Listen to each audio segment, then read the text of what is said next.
Hello dear student, welcome back to my YouTube channel teachers creator.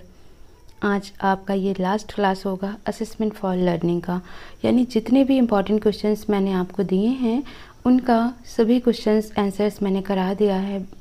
और I think अगर NCF का एक remaining था बट मैंने उसको नॉलेज एंड करिकुलम में करा दिया, तो आप वहाँ से देख सकते हैं। उसके बाद जैसे ही सारे सब्जेक्ट कंप्लीट हो जाएंगे मैं कोशिश करूँगी कि एनसीएफ को फुल डिटेल में आपको करा दूँ, और हिंदी और इजी दोनों ही तरीके से, ठीक है।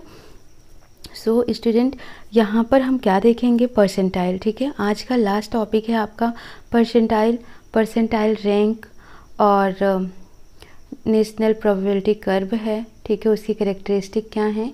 तो बस यही पॉइंट्स आपके रह चुके हैं जिनको आज हम देखकर इस चैप्टर को, इस यूनिट को, इस सब्जेक्ट को ही ओवर करते हैं।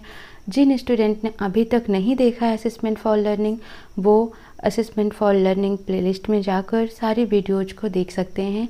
और अगर उन्हें वीडियो पसंद आती है तो लाइक, शेयर, सब्सक्राइब और साथ में एक कमेंट करना ना भूलें। ओके, तो स्टार्ट करते हैं। आज का टॉपिक, सबसे पहला टॉपिक होगा परसेंटाइल। बहुत ही इजी तरीके से समझाऊंगी और आई होप कि आपको ये क्लियरली समझ आ जाए। A percentile is a point that divides a distribution.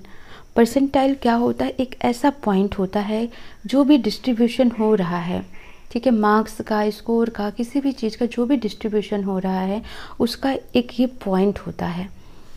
For example, the 15th percentile divide a distribution into top and bottom half, ठीक है। अब अगर आपसे बोला जाता है 15th परसेंटाइल, तो इसका मतलब जो भी डिस्ट्रीब्यूशन हो रहा है उस डिस्ट्रीब्यूशंस के टॉप में भी 50 लोग हैं और बॉटम में भी, यानी कि वो 15th पोजीशंस पर हैं, उसके ऊपर भी लोग हैं, उसके नीचे भी उतने ही लोग हैं। तो ये क्या कर रहा है? उस डिस्ट्रीब्यूशंस को हाफ में डिवाइड कर दे रहा है। It give more detailed descriptions of how children compared with other, ठीक है। ये बहुत ही ज़्यादा डिटेल डिस्क्रिप्शंस देता है किसके बारे में? कि बच्चे कैसे एक दूसरे स्टूडेंट्स के साथ कंपेयर किए जा सकते हैं। Percentile is a measure that tells us what percentage of total frequency scored below that measure. Percentile एक ऐसा मापन होता है, एक ऐसा मेजर है जो हमें ये बताता है percentage of the total frequency scored below that measure, कि उस मेजर, उस माप के नीचे, उस स्कोर के नीचे कुल कितने और फ्रीक्वेंसीज हैं या कितने और परसेंटेज हैं। Percentile is not the same as percentage, ठीक है। परसेंटाइल जो होता है परसेंटेज के इक्वल नहीं होता है। इसको हम कैसे समझेंगे? जैसे कि कोई भी सब्जेक्ट है, मान लो कि हमने मैथ में जितना स्कोर किया 40 स्कोर किया, ठीक है। इंग्लिश में हमने 40 स्कोर किया और ईवीएस में हमने 40 स्कोर किया, हिंदी में हमने 40 स्कोर किया, एंड कोई एक सब्जेक्ट और ले लेते हैं सीडीपी, तो इसमें हमने 40 स्कोर किया, ठीक है। 50-50 मार्क्स के सारे पेपर थे, समझ लो। तो टोटल मार्क्स हमारे कितने आ गए? तो ये आ गए 200 हो गए। और टोटल कितने मार्क्स के ये थे? तो 50-50 थे, 250 मार्क्स के हो गए। इसका परसेंटेज निकालने के लिए हम क्या करेंगे? 100 से मल्टीप्लाई कर देंगे। तो 0 से 0 कैंसिल कर दीजिए। 5 5 ज़ा 25, 5 4 ज़ा 20 हो जाएगा, और यहाँ 0।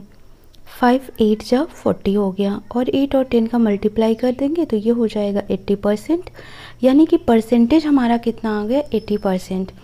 बट परसेंटाइल ये बताता है कि हमसे ऊपर अभी कितने बच्चे हैं और हमसे नीचे अभी कितने बच्चे हैं, ठीक है। रैंकिंग बताता है, जैसे कि कॉम्पिटिटिव एग्ज़ाम होता है तो उसमें परसेंटाइल के थ्रू ही रैंक बताई जाती है, क्योंकि इंडिया लेवल पर परसेंटेज बता पाना इतना ईजी नहीं होता है, तो वहाँ पर परसेंटाइल निकालते हैं। तो आपने देखा होगा उसमें रैंक दिखाते हैं कि आप किस रैंक पर हैं, तो जो वो रैंक होती है वही परसेंटाइल रैंक होती है, जो ये बताती है कि आप किस रैंक पर, किस परसेंटाइल पर हैं, आपसे ऊपर और आपसे नीचे अभी कितने और कॉम्पिटिटर हैं। Percentile scores allow you to compare one student score to other group of student who took the test. जो टेस्ट ले रहे हैं तो परसेंटाइल स्कोर आपको ये बताता है ये कि एक स्टूडेंट्स के जो स्कोर हैं उसको अदर स्टूडेंट के साथ आप कंपेयर कैसे करें जो कि उस टेस्ट में पार्टिसिपेट किया हुआ होता है। कैलकुलेटिंग द परसेंटाइल, तो परसेंटाइल को कैलकुलेट करना है कैसे, ये देखो। If some data are given below, कुछ यहाँ पर डेटा दिया हुआ है 1 2 3 3 4 5 6 7 7 8 9 10 12 15 16, टोटल कितने हैं काउंट कर लेते हैं, 3 6 9 12 15 116, ओके, टोटल 16 हो गए हैं। What is the percentile ranking of the number 10। अब नंबर 10 ये है, तो आपको कैसे चेक करना है, तो इसका एक फॉर्मूला होता है, percentile rank of x is equal to number of value below x। इस x से विलो जो भी नंबर हैं वो कितने हैं, अपॉन में टोटल नंबर कितना है, मल्टीप्लाइड बाई 100। ओके स्टूडेंट, तो अब हम यहाँ पर देखेंगे परसेंटाइल रैंक, तो आप यहाँ पर क्या देखेंगे, यहाँ पर देखो तो कितने हैं टोटल, तो 10 है यहाँ पर, 10 से नीचे कुल कितने बच्चे हैं, तो इनके वैल्यूज काउंट कर लो, 3 3 6 3 9 3 12, 10 से बिलो हो गए 12, number of values below x, तो x यहाँ पर क्या है हमारा 10 है, तो 10 से बिलो कुल कितने नंबर हो गए, 12 नंबर हो गए, टोटल कितने नंबर हैं डियर स्टूडेंट, 16। मल्टीप्लाई हम किससे करेंगे, 100 से, डिवाइड करो इनको, 4 3 जा 12, 4 4 जा 16, 4 2 जा 8, 4 5 जा 20, 25 3 जा 75, ठीक है, ये आ गया 75। यानी हम ये कह सकते हैं 75 is at the 75th percentile, ठीक है। जो ये 10th है, जो ये मार्क्स 10 है, ये कहाँ पर है, कहाँ पर इसकी पोजीशन है, तो हम ये बताएंगे कि ये 75th परसेंटाइल पर है, ओके। तो इसका मतलब क्या हो गया, नोट करो परसेंटाइल रैंक को। A percentile rank is the percentage of score that falls below a given score.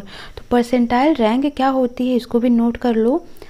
Is the percentage of score, ये जो भी स्कोर का परसेंटेज, जैसे अभी हमारे 75% देखा इसमें एग्जाम्पल में, ठीक है, 75% आया, percentage of score that falls below a given score, जो एक गिवन स्कोर के नीचे आता है, लाई करता है।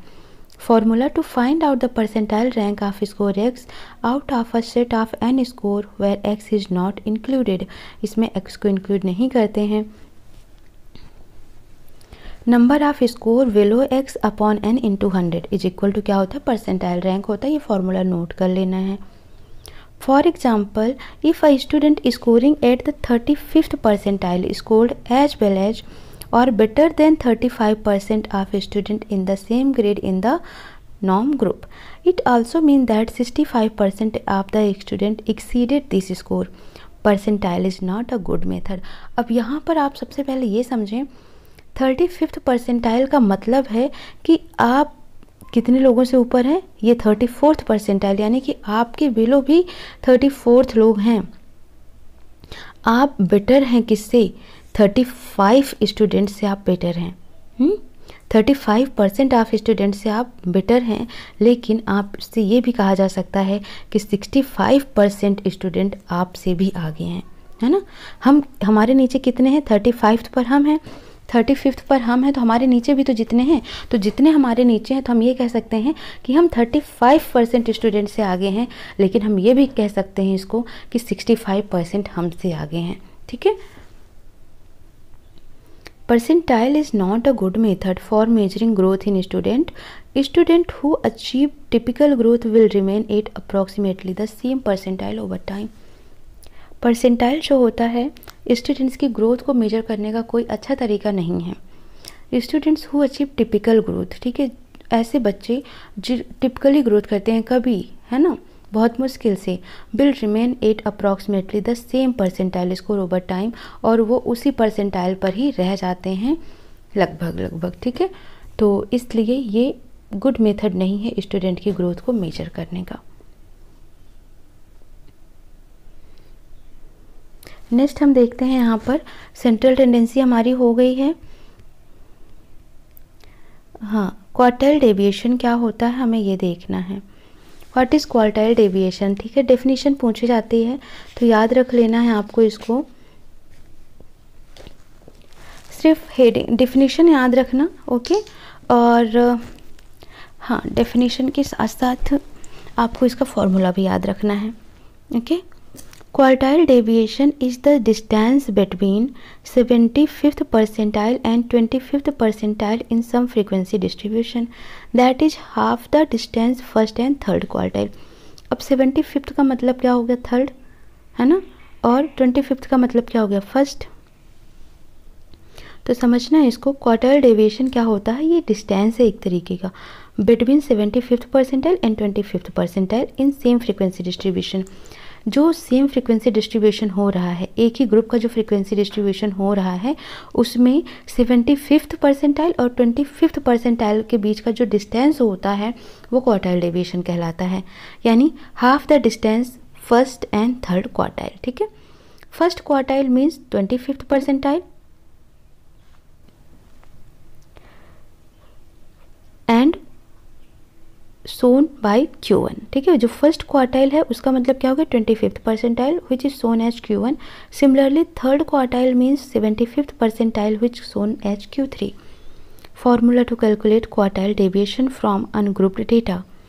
तो कैसे कैलकुलेट करना है, तो फॉर्मूला हो जाता है Q is equal to, Q क्या है यहाँ पर, क्वार्टाइल डेविएशन है, Q3 माइनस Q2 अपॉन में 2 हो जाएगा। ठीक है, तो ये मैंने लिखा है बट ये क्लियरली टाइप नहीं हुआ है, तो आप इसको नोट कर लेंगे इस तरीके से, Q is equal to Q3 minus Q2 upon 2 हो जाएगा। जहाँ पर आपको नोट करना है Q1 इज इक्वल टू क्या है, Q1 is equal to n plus 1 by 4, n plus 1 divided by 4 through TH term. ठीक है, टर्म। ठीक है, ये नोट कर लेना है। Q1 कैसे निकालेंगे हम, सॉरी फॉर्मूला थोड़ा सा गलत हो गया, सही कर लेना। Q is equal to Q3 minus Q1 upon में 2 होगा। ठीक है, जहाँ पर Q3 हम कैसे निकालेंगे, तो Q3 इज इक्वल टू आपका निकलेगा 3 ब्रैकेट में n प्लस 1 अपॉन 4 टर्म। ठीक है, ये हो जाएगा। वहीं पर अगर हम Q1 की बात करें तो Q1 हम निकालते हैं इस तरीके से, Q1 is equal to n plus 1 upon 4 term. ठीक है, समझ आया, तो इस तरीके से आपको नोट कर लेना है। ठीक है, तो Q1 निकालेंगे, Q3 निकालेंगे, फिर Q3 माइनस Q1 निकालेंगे, उसका हाफ कर देंगे तो क्वार्टाइल डेविएशन आ जाएगा अनग्रुप्ड डेटा का। जहाँ पर अगर आपको नोट करना है n क्या है, तो n होता है नंबर ऑफ स्कोर्स। ठीक है, नोट कर लेना इसको, n is the number of score. Example है compute the quartile deviation of the following ungrouped data. अब इसको कैसे करना है, तो यहाँ पर एक एग्जाम्पल लेकर मैं बताती हूँ। ओके,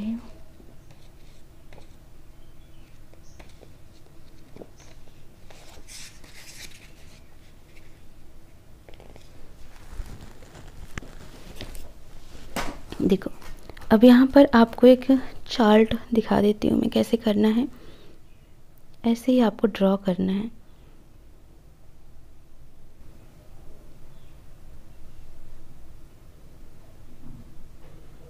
यहाँ पर लिखेंगे आइटम नंबर, आइटम नंबर हो गया, ये हो गए स्कोर। ठीक है, और ये हो गए अनग्रुप्ड स्कोर। क्लियर, इसको ऐसे आपको नोट करना है। आइटम नंबर में आपके कितने होंगे, 1 2 3 4 5 6 7 8, ये टोटल हो गए आइटम नंबर।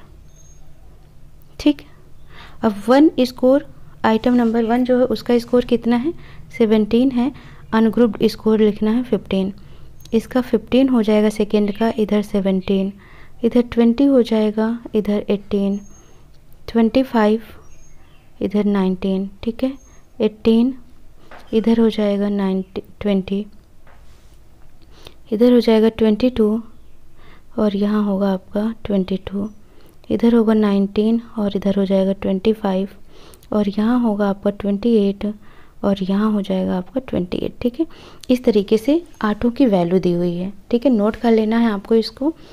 अब आपको Q1 कैसे निकालना है। ठीक है, सोल्यूशन मैंने आपको क्या बताया है, n plus 1 upon 4th term. ठीक है, तो n कितने हैं कुल आपके पास बच्चों, टोटल देखो 8 है ना, तो Q1 निकाल सकते हो बहुत ही आसानी से। Q1 is equal to n+1 upon क्या था, 4 था, फोर्थ टर्म, ठीक है।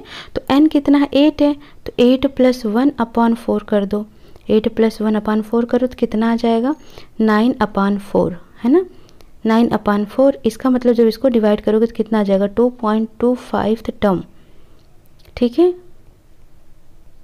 तो जब भी आप दशमलव वाला देखते हो डेसिमल नंबर, तो ये पॉइंट जो होता है ये जब 5 से ऊपर होता है तब हम इसको 3 मान सकते हैं, अदरवाइज जब हम इसको क्या मानेंगे, 2 पोजीशन पर।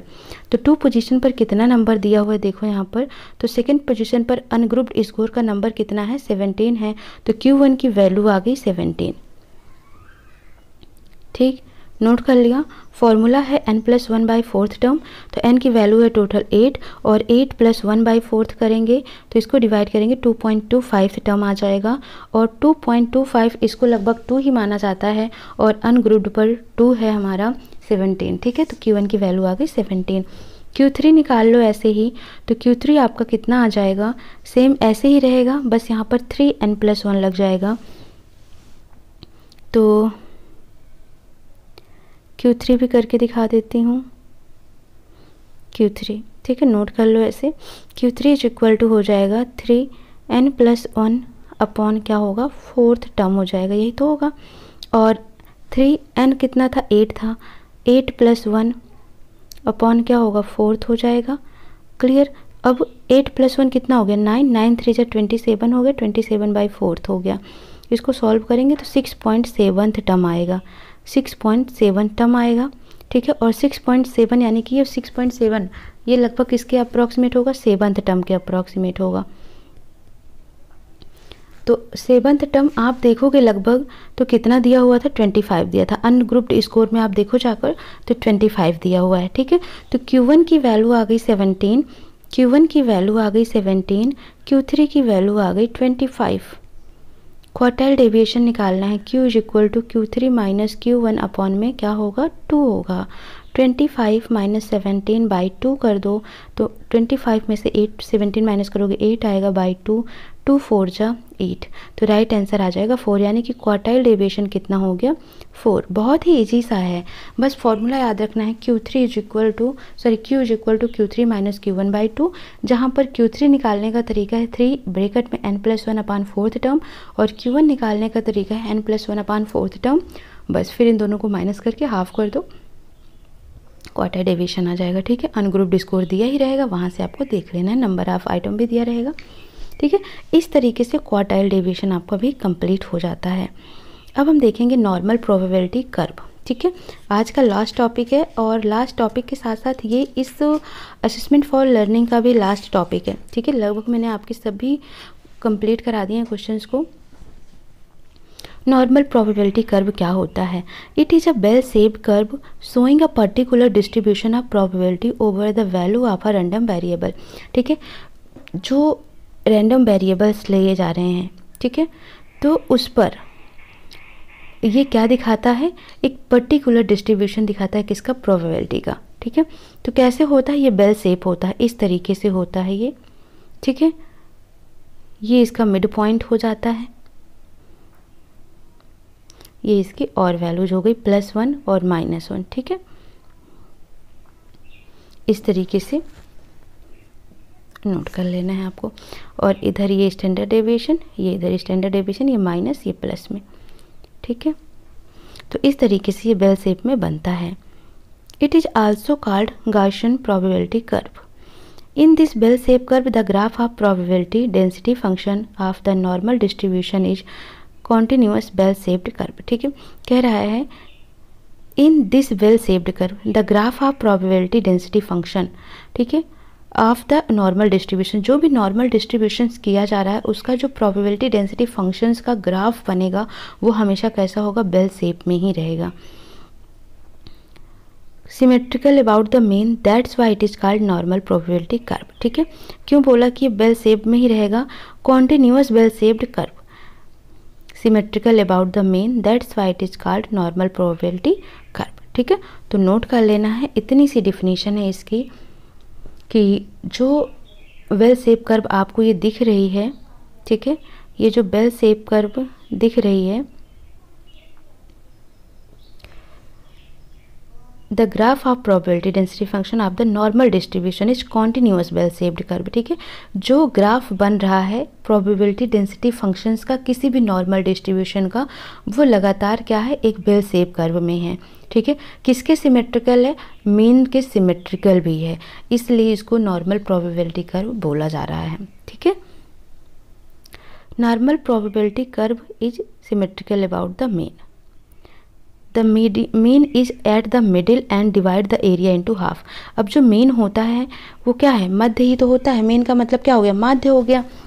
तो मीन जो है हमेशा कहाँ पर होगा, मिडिल में होगा, और ये क्या करता है, उस एरिया को दो इक्वल हाफ में डिवाइड करता है। इस तरीके से देखोगे, ये हो गया। ठीक है, तो मीन कहाँ पर होगा, यहाँ पर होगा, तो इस एरिया को दो इक्वल हाफ में ये क्या कर रहा है, डिवाइड कर रहा है। The total area under the curve is equal to 1, और जो टोटल एरिया है इस कर्व का वो कितना होगा, 1 होगा। It is completely determined by its mean and standard deviation. हम इसको कैसे डिटरमाइन कर सकते हैं, मीन और स्टैंडर्ड डेविएशंस के थ्रू डिटरमाइन करते हैं। ठीक है, characteristic of normal probability curve, तो कुछ कैरेक्टरिस्टिक हैं, जैसे the curve is bilateral symmetrical. जो कर्व होता है वो कैसा होता है, बाइलेटरल सिमेट्रिकल होता है, जैसे कि जितना इधर होगा उतना ही इधर भी होगा। ठीक है, तो अगर हम यहाँ पर ये लाइन ले रहे हैं तो यहाँ पर भी इतना ही लेंगे। तो इसमें आप ये समझ सकते हैं जो कर्व है सिमेट्रिकल होता है कहाँ पर, सेंट्रल पॉइंट से लेकर दोनों ही साइड में। इसका जो साइज है, शेप है या स्लोप है कर्व का, जो वन साइड होगा वही आइडेंटिकल सेम वही क्या होगा, दूसरी साइड भी होगा।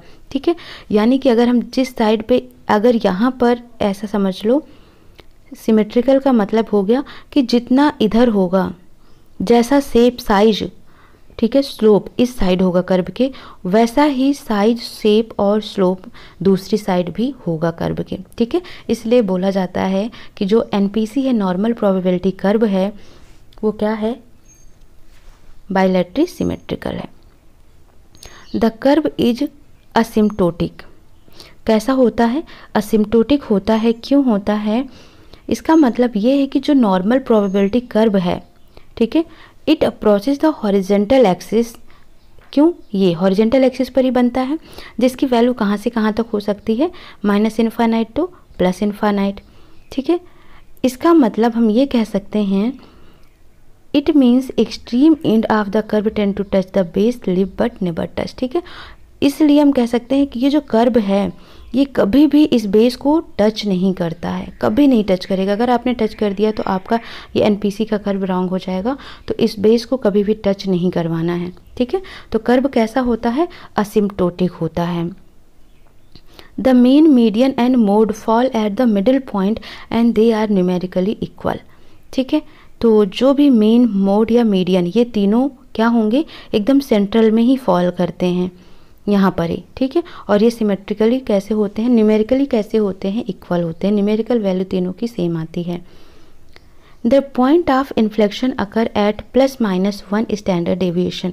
यानी कि हम इसको ये कह सकते हैं कि जो इन्फ्लेक्शंस अकर हो रही है, ठीक है, वो -1 हो सकता है और +1 हो सकता है, और ये सिग्मा यहाँ पर क्या डिनोट कर रहा है, स्टैंडर्ड डेविएशन। तो इसीलिए बोला गया the point of inflection occur at +-1 standard deviation. तो ये है इसका इन्फ्लेक्शन पॉइंट का। ठीक है, ऐसे ग्राफ बना के भी दिखा देना ताकि पेजेस भी थोड़े से कवर हो सकें। फिफ्थ है, the total area of NPC is divided into +-1 standard deviation. जो टोटल एरिया डिवाइड हो रही है एनपीसी की, इस तरीके से ही डिवाइड होती है, जैसे यहाँ +1 है,